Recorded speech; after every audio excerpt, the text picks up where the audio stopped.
Alright, so to recap, we're at the lovely Betoota Hotel, which has been great. We have had some great meals. Nice dinner last night. Corned beef, mashed potato, some green things called vegetables, I vaguely remember them. And breakfast this morning was bacon, eggs, sausages, toast, and there was entertainment at the bar last night. So everyone out here is waiting for a fuel delivery, and it's supposed to have come in the last few days, but they ordered it weeks ago. And the big tank around the back is actually out of unleaded. Car came through and sucked up the last of it yesterday after we'd called the day before to make sure they had fuel. So at the moment we're draining the fuel out of Neil's bike with the hose that I carry in my tool bag, which we had to insert some wire into to get it down over to the other side. So with get out of it, we're filling this bag up. We're going to give the 3 fuel bags to Michael, hoping all the while that the fuel is going to turn up, which will take a while to unload, etc. And you know, there's worse places to be stuck than an outback pub, I can tell you. So there's interesting things to look at. Some cool old cars. We think this is a Model A. It's a Model T. Last year the Model T, okay? So Model T, it's an old Ford truck. Dodge across the other way.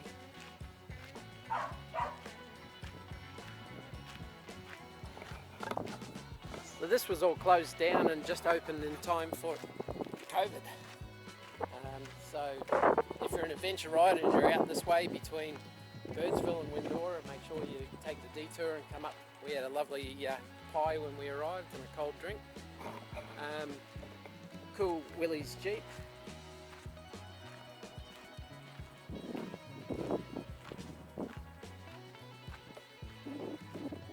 Betoota SES Rescue. I think that's a bit of humour. So we could go 166 k's to Birdsville, but we're actually heading towards Windorah, so Michael's going to jump on the bike, take all 3 bladders with him, head to Windorah. If the fuel turns up in the meantime, we'll message him on the inReach and tell him, and cruise down that way and catch up with him. There's a big lake just over there. So this is a Studebaker World War II. I'm not sure if it's a 4-wheel drive or a 6-wheel drive. Let's have a look. Oh, it's 6-wheel drive. No, 4-wheel drive. So lazy front axle. Troop carrier set up.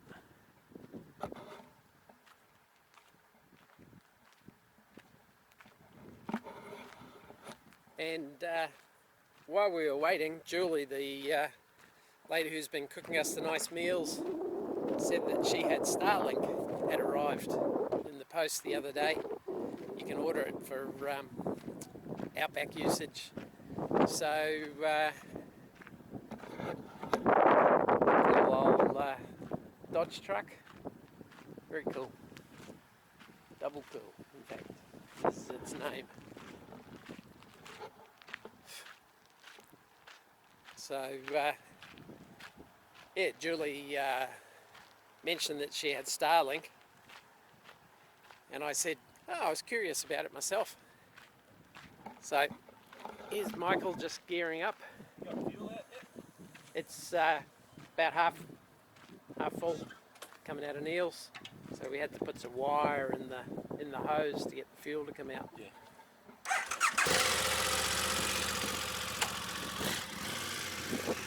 The local tow truck, mobile breakdown, so we can't take the fuel from that. So we set up the Starlink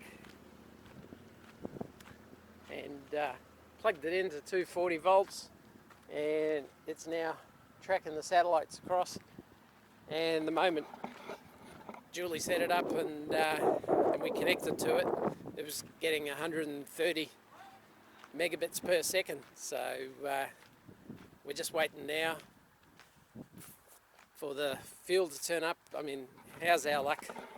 You know, they've got 5,950 litres there of fuel, and the day we're on our way here, they suck it dry while waiting for the delivery. But like I said, worse places to be stuck, that's for sure. Pretty cool old Chevy. This one's a four-wheel drive with the lazy axle the other way, driven one at the front, lazy one at the back.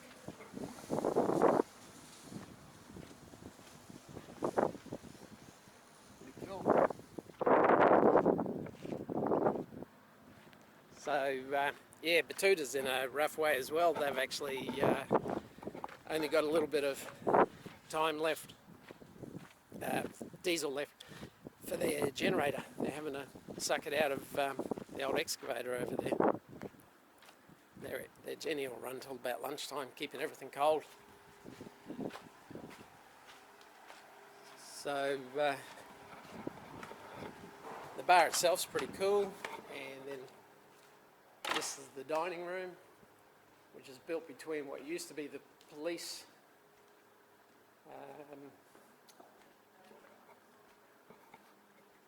building and the customs, you know, for quarantine, for stock between the states. So yeah, just in the process of draining out the fuel out of one of the bikes to get Michael to have enough to get to Windorah, to have enough to come back to bring us all back fuel. And yeah, so we're just doing a bit of bike prep. We're hoping that this is not going to be necessary in actual fact, and that we can send Michael a message on our inReach to let him know that we're on the way.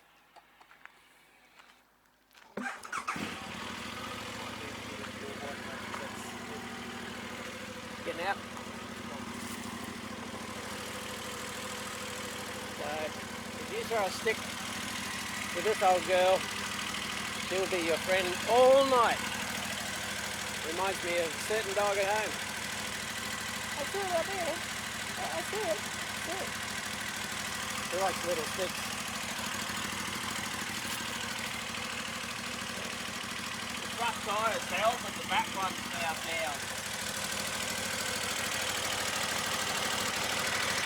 So Michael's running tubeless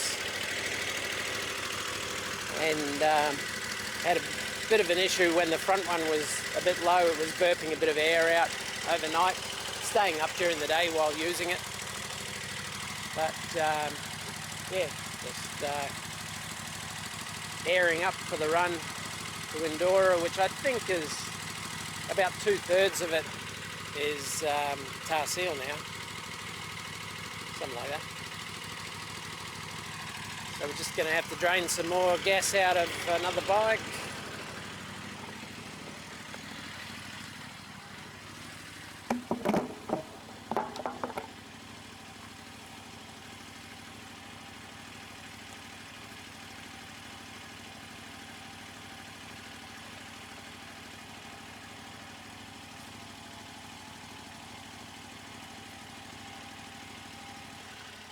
Like at 39 when I rolled in yesterday.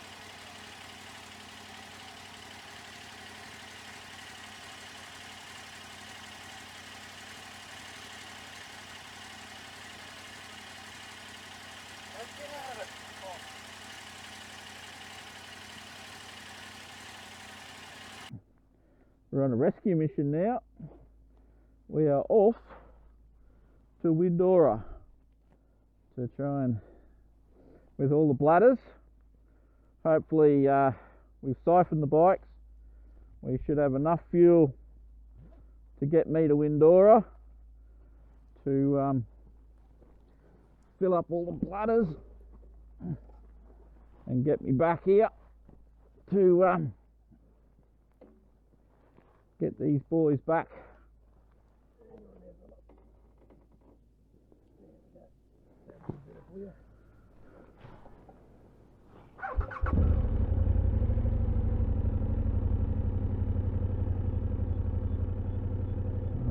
Back tyres back up. Telling me fuel range 220 kilometres.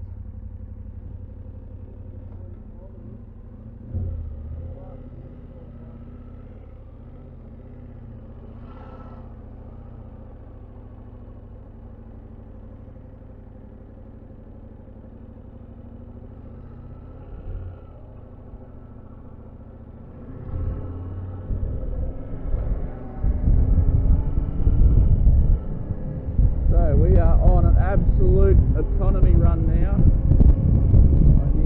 Alrighty, so we just sent Michael off to Windorah with the fuel out of Neil and my bikes to get him there with all of our bladders on so he can fuel up and come back and then we can make it there, only to find out that Windorah does not have fuel.